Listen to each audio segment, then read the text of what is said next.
Assalamualaikum Pak Icang. Pak Icang, kami udah nyampe di ini nih, di jalan yang agak rusak ini. Waduh, cuman ya nggak bisa masuk lagi nih Pak. Oke, siap-siap. Ditunggu Pak Icang ya. Oke. Halo, Pak Icang. Apa kabar Pak? Oke. Bentar Pak ya. Ini dam truknya Pak. Oke ya. Inilah dam kita nih. Nah, jadi gimana nih? Kebun aja kita langsung. Boleh lah Pak. Oke. Biar Nah, kita ini aja jalan-jalan boleh, dulu mau? ya kan. Oh boleh. Nah, ini aja kita ya. Coba kasih baru dulu ya. Oke, mau. Ini rupanya dam truk itu ya. Wah, Pikir- inilah dia. Barang ini kemarin kan datangnya ini dari Siak. Siak baru. Oh Riau. Dari Riau nih. Oh. Harganya kena juga satu mentah apa aja. Ini bisa 3 ton nih ya. Oh, ini naik. Iya, bisa lewat nih 3 ton. Yang Pak Icang bilang bisa flyover tuh dia. Ini lah flyover tadi. Medan mau ngampun nih katanya. Aduh. Wah, jadi Pak Icang, ini kan lahan gambut semua nih kan. Iya. Wah, gimana nih Pak Icang awalnya kok bisa tiba-tiba berani gitu loh? Biasanya orang kalau ngeliat gambut tuh kayak takut gitu.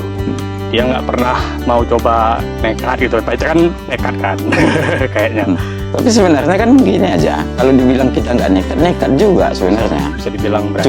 Cukup berani lah. Kalau ibaratnya nggak semua orang mampu berkebun di lahan gambut ini. Takut semua. Takut semua. Karena kosnya kan terlalu tinggi, resikonya pun terlalu besar.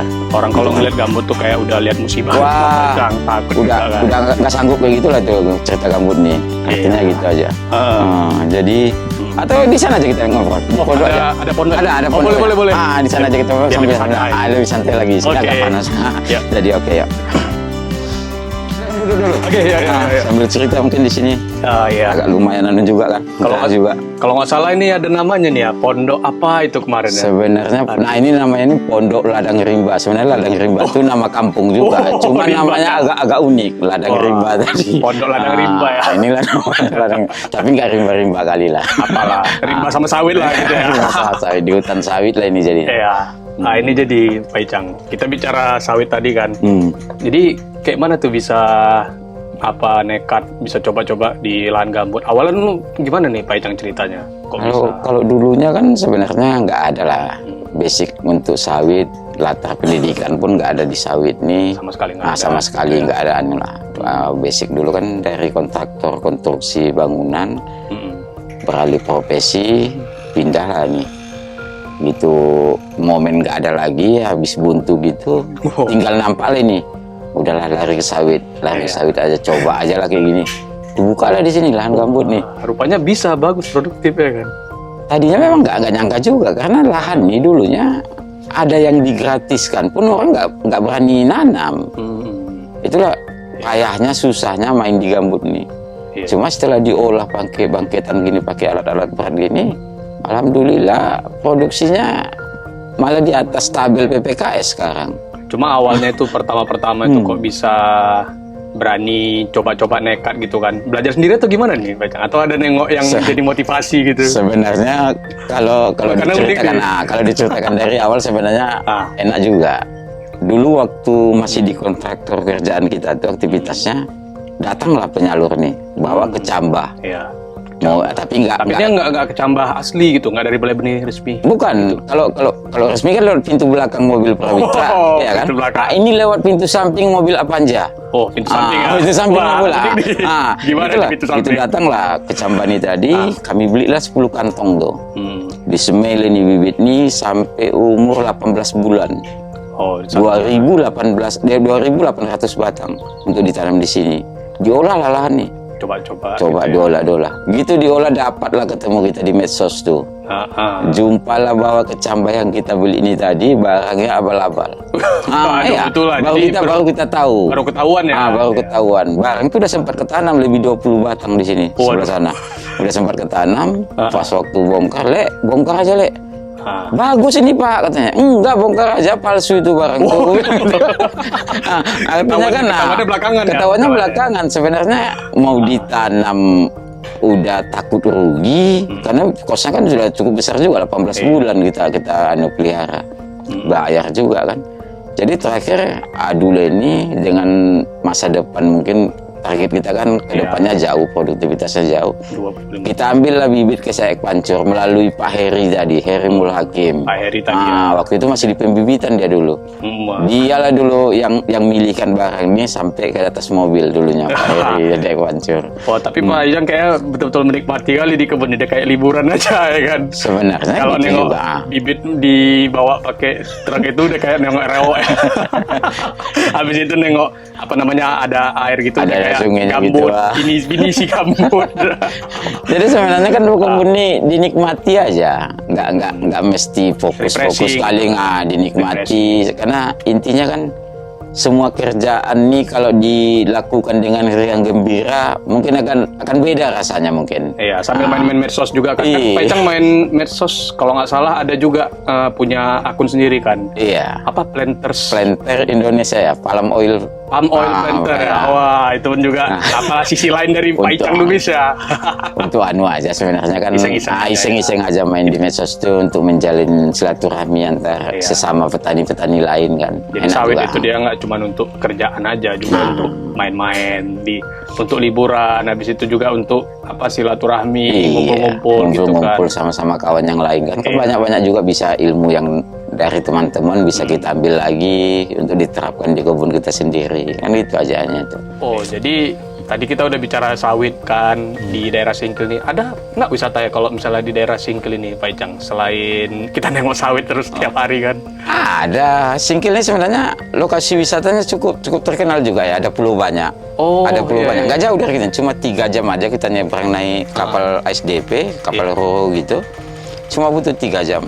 Oh, agak gitu ya. agak bagus lah untuk turis domestik mancanegara pun banyak juga. Pinggir pantai ini berarti? Ini pinggir pantai, MBPL cuma 1-2 meter ini. Ah. Rentang jarak 400 meter ini dapat bibir laut nih, Samudra India langsung nih. Oh, dekat lah kalau dekat gitu kan? di sana ya. Samudra India ini langsung. Ah. Atau Bang Pari mau diajak juga ke pulau nggak? Mau boleh nengok-nengok wisata sana? Oh, kalau misalnya gampang ke sana, boleh lah. Aman, cuma 3 jaman naik kapal besar. Gampang Nggak takut itu, ombak aman lah. itu. Agak ada adrenalin dikit nggak Goyang-goyang masalah dikit lah, lah ya. goyang-goyang dikit. Agak oleng-oleng dikit kayak dulu tuh. Kalau Gitu.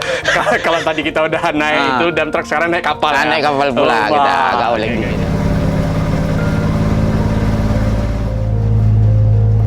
Jadi kalau di sana kita udah nengok kelapa sawit terus, kalau sini nengok kelapa lah dulu kita ya. Ini Minum-minum kelapa laut. ya. Kelapa laut lah kita tengok deh. Tapi bukan kopior. Oh, bukan. Endemik punya ini.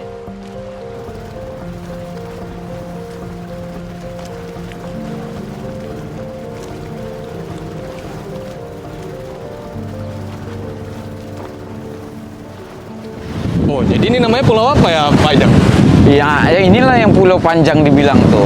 Oh. Salah satu destinasi yang turis lokal sering ngumpulnya di sini. Oh, Nah, jadi Pulau spotnya. Banyak itu cuman nama dari sekian ribuan pulau gitu ya? Banyak, hampir Salah satunya ratusan gitu. lah ya. Oh. Banyak, tapi salah satunya inilah Pulau Panjang. Unik juga ya. Ah. Ya. Oh, Pak Icang, boleh lah kita duduk-duduk dulu, Oh, boleh, cerita boleh. kan. Ayo. Santai. Aduh, kayak mancing ikan kita nih. Iya. Wah, betul-betul indah kali ya. Kita udah lihat-lihat sekeliling, udah kelapa aja sekarang, nggak Oh. kelapa sawit lagi kan.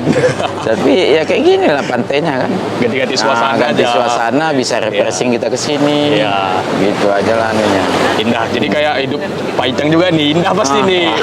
Dari mulai dulu awal-awal sebelum sawit kan. Wah, gimana Pak Icang? Boleh diceritain dikit nih, kayak mana dulu apa namanya bertahan hidup dari mulai awal dulu berjuang sampai akhirnya jadi kontraktor, dan juga sekarang udah sukses sama sawitnya. Wah, agak jadi curhat dikit berarti jadinya ya. Curhatan. Curhatan itu jadinya. Jadi kalau dulunya lah, kita kan dilahirkan di keluarga yang kurang mampu lah tadinya. Ayah memang seorang ASN, pegawai bank, tapi kelas rendahan gitu. Jadi kalau untuk hidup nih udah biasa keras, dimandirikan. Artinya gitu, tamat SMA tuh itu paling tinggi sebenarnya kemampuan orang tua untuk menyekolahkan. Selanjutnya ya dibebaskan lagi anak tadi, mau hidup kemana, ibarat kasarnya dibuang lah tuh, carilah hidup kau sendiri. Artinya kayak gitulah sampai hidup tuh, sampai hidup luntang lantung kemana merantau. Akhirnya terhempaslah, larilah kami ke Singkil nih. Oh. Balik kampung lah namanya kan, sampai Singkil.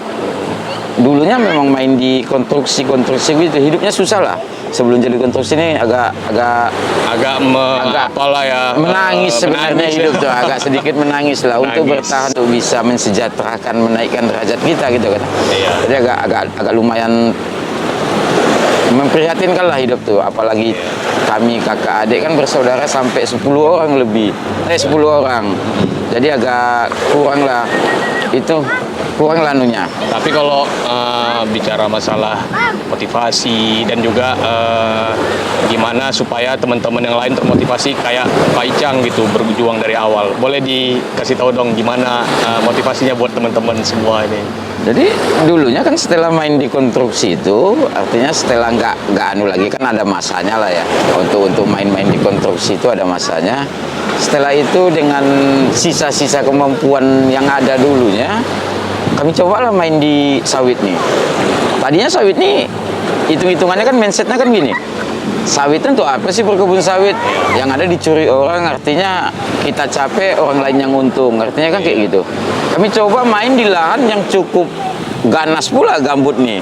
Artinya kan lahan yang termarginalkan gambut nih. Kastanya paling terendah lah untuk secara agronomi. Ya. Kami cobalah dengan modal pas-pasan tadi. Ya, jadi boleh dijadikan motivasi buat teman-teman. Iya. Ya, ajakan buat teman-temannya gitu, gimana? Artinya kan untuk teman-teman yang lain, janganlah takut bermain di gambut nih. Artinya gambut memang cukup susah untuk mengolahnya, tapi kalau konsisten, kita punya keyakinan, artinya bisa bekerja dengan sungguh-sungguh, gambut tuh cukup bisa menghasilkan sebenarnya. Jadi berkah ya? Jadi berkah, mampu menopang hidup kita untuk bisa lebih baik lagi jadi sandaran hidupnya ke depannya. Artinya itulah posisi gambut tadi. Kalau kita hitung dulunya lagi, cukup sanggup nggak kita membukanya ini? Artinya kan gitu. Cuma ternyata bisa menghasilkan dengan pemupukan yang sesederhana mungkin, dengan yang tidak sesuai standar yang dikeluarkan oleh PPKS. Artinya sawit ini bermain di gambut bisa menghasilkan dengan dosis yang di bawah standar tadi. Gambut ini punya kemampuan sebenarnya, punya kemampuan cadangan air yang cukup besar. Artinya kan sawit ini butuh air yang cukup, dan gambut itu mampu menyediakan untuk kebutuhannya. Artinya itu yang membuat kita Ya, jadi intinya memang semua pasti bisa diusahakan ya, kalau misalnya kita coba dari awal, nggak takut untuk nekat ya. Iya. Nggak takut untuk sedikit nekat ya. Itulah indahnya hidup ya. Wah, mantap lah Pak Icang ceritanya kalau kayak gitu. Gimana lah, jalan-jalan lagi kita Pak Icang, kita lihat lagi kita. Jadi Pak Icang, apa nih kata-kata penyemangat untuk hari ini? Kata-kata penyemangat hari ini, tetaplah putus asa, jangan pernah semangat. Yo, tenang Pak Icang, ada aja Pak Icang. Suka bercanda emang ya. Aduh, suka kali ya Bang, gerusu lah.